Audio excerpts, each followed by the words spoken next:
হয়েছিল। হযরত খাজা কুতুবউদ্দিন বখতিয়ার কাকি রাহমাতুল্লাহি আলাইহি যখন ইন্তেকাল করেন, তার জানাজায় অংশগ্রহণ করার জন্য পঙ্গপালের মতো চারদিক থেকে মানুষ ছুটে আসেন। বিশাল মাঠে জানাজার আয়োজন করা হলো, জনসমুদ্রে পরিণত হলো মাঠ।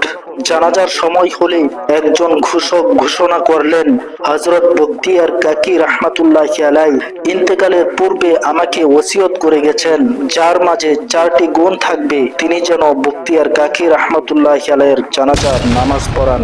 আসসালামু আলাইকুম ওয়া রাহমাতুল্লাহি ওয়া বারাকাতুহু। সম্মানিত শেষ কাফেলার দর্শক মণ্ডলী, আশা করি মহান রব্বুল আলামিনের অশেষ কৃপায় আপনারা সকলেই ভালো আছেন। শেষ কাফেলার নতুন আরেকটি এপিসোডে আপনাদের সকলকে স্বাগতম। ইংরেজি 1173 সালে কিরগিজস্তানের এক রত্নগর্ভা মায়ের গর্ভকে আলোকিত করে আগমন করেন এক মহান সুফি সম্রাট, যার নাম খাজা কুতুবউদ্দিন বখতিয়ার কাকি রাহমাতুল্লাহি আলাইহি। উপমহাদেশে যারা ইসলামের আলো ছড়িয়ে দিয়েছেন তাদের মধ্যে অন্যতম হলেন হযরত খাজা কুতুবউদ্দিন বখতিয়ার কাকি রাহমাতুল্লাহি আলাইহি। তিনি ছিলেন হযরত খাজা মাইনুদ্দিন চিশতি আজমিরি রাহমাতুল্লাহি আলাইহির মুরিদ। তিনি মাত্র 2 বছর বয়সে পিতৃহারা হলে তার পুণ্যশীলা মা বহু দুঃখে কষ্টে তাকে লালন পালন করেন। তিনি মাত্র 5 বছর বয়সে মাওলানা আবু হাফসের নিকট ইলমে দ্বীন সহ জাহেরি ও বাতিনি বিদ্যা আয়ত্ত করেন। তিনি মাত্র 17 বছর বয়সেই খাজা মাইনুদ্দিন চিশতি আজমিরি রাহমাতুল্লাহি আলাইহির নিকট বায়আত গ্রহণ করে ইলমে মারিফত এবং ইলমে তরিকত শিক্ষা লাভ করে পূর্ণতা অর্জন করেন এবং খাজা মাইনুদ্দিন চিশতি আজমিরি রাহমাতুল্লাহি আলাইহির নিকট থেকেই খিলাফত লাভ করেন। তিনি ছোটবেলা থেকেই কঠোর ইবাদতের অভ্যাস আয়ত্ত করেন। খাজা মাইনুদ্দিন চিশতি আজমিরি রাহমাতুল্লাহি আলাইহির হাতে বায়আত গ্রহণ করার পর তিনি আরো গভীর ইবাদতে নিমগ্ন হন। তিনি দিন-রাত মিলিয়ে 100 রাকাত নফল নামাজ আদায় করতেন এবং 300 বার নবী করিম সাল্লাল্লাহু আলাইহি ওয়াসাল্লামের প্রতি দরুদ শরীফ পাঠ করতেন। উনি যখন বিবাহ বন্ধনে আবদ্ধ হন, তখন বিবাহের কারণে মাত্র 3 দিন নবী করিম সাল্লাল্লাহু আলাইহি ওয়াসাল্লামের প্রতি দরুদ শরীফ পাঠ করতে পারেননি। কিন্তু সেই খবর আমাদের প্রিয় নবী সাল্লাল্লাহু আলাইহি ওয়াসাল্লামের কাছে পৌঁছে যায়। ফলে কুতুবউদ্দিন বখতিয়ার কাকি রাহমাতুল্লাহি আলাইহির সমসাময়িক একজন বুজুর্গ, যার নাম রইস আহমদ, তিনি স্বপ্ন দেখেন হযরত মুহাম্মদুর রাসূলুল্লাহ সাল্লাল্লাহু আলাইহি ওয়াসাল্লাম তাকে জিজ্ঞেস করছেন, হে রইস আহমদ, তুমি বখতিয়ার কাকিকে জিজ্ঞেস করবে কেন সে আমার প্রতি 3 দিন দরুদ শরীফ পাঠ করেনি।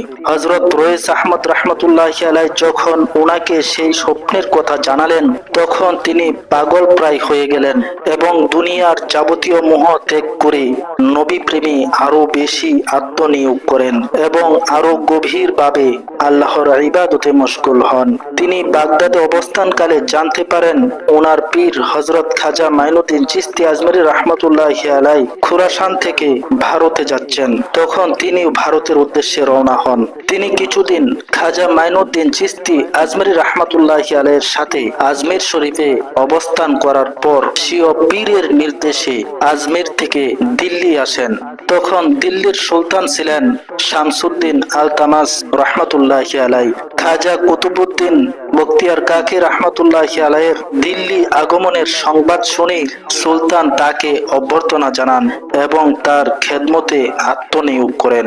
উনি দীর্ঘদিন দিল্লিতে অবস্থান করায় স্বীয় পীরের সাথে সাক্ষাৎ হয়নি। ফলে হযরত কুতুবউদ্দিন বখতিয়ার কাকি রাহমাতুল্লাহি আলাইহি স্বীয় পীর ও মুর্শিদ হযরত খাজা মাইনুদ্দিন চিশতি রাহমাতুল্লাহি আলাইহির সাথে সাক্ষাৎ করার জন্য পত্র লিখেন। তার মনের ইচ্ছা পূরণের জন্য হযরত খাজা মাইনুদ্দিন চিশতি আজমিরি রাহমাতুল্লাহি আলাইহি নিজেই আজমির শরীফ থেকে দিল্লিতে আসেন। দিল্লিতে হযরত খাজা মাইনুদ্দিন চিশতি আজমিরি রাহমাতুল্লাহি আলাইহির আগমনের সংবাদ জানতে পেরে দলে দলে লোক তাকে এক নজর দেখার জন্য ভিড় জমাতে শুরু করেন।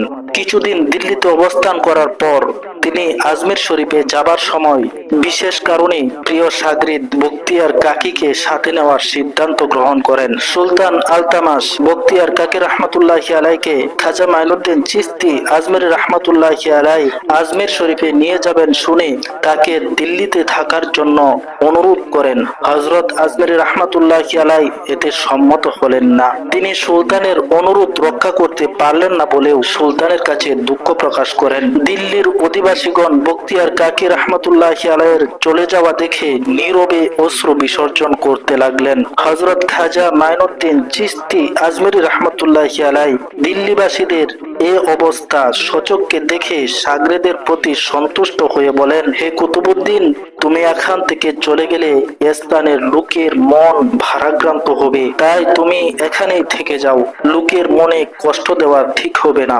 কথা বলার পর খাজা মাইনুদ্দিন চিশতি রহমতুল্লাহি আলাই দিল্লি থেকে পুনরায় আজমির শরীফে চলে গেলেন। এরপর বখতিয়ার কাকী রহমতুল্লাহি আলাই যতদিন জীবিত ছিলেন ততদিন দিল্লিতেই অবস্থান করেন। সুলতান আলতামাশ তাকে খুবই ভক্তি ও শ্রদ্ধা করতেন। হযরত খাজা কুতুবউদ্দিন বখতিয়ার কাকী রহমতুল্লাহি আলাই একবার এক মজলিসে আল্লাহর ইশকের আলোচনা শুনে বেহুশ হয়ে পড়েন, আর এ অবস্থাতেই তিনি ইন্তেকাল করেন।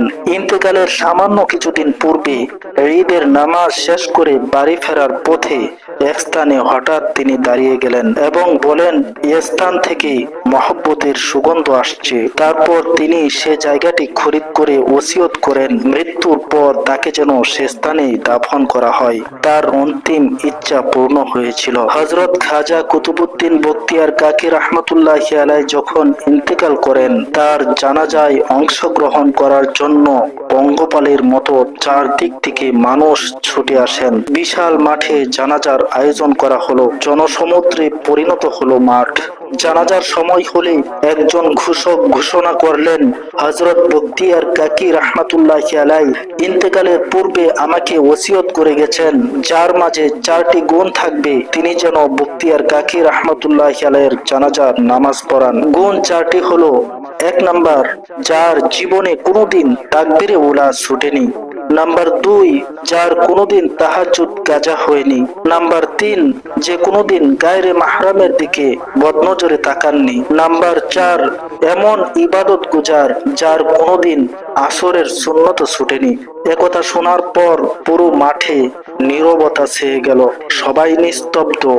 কে আছে এমন?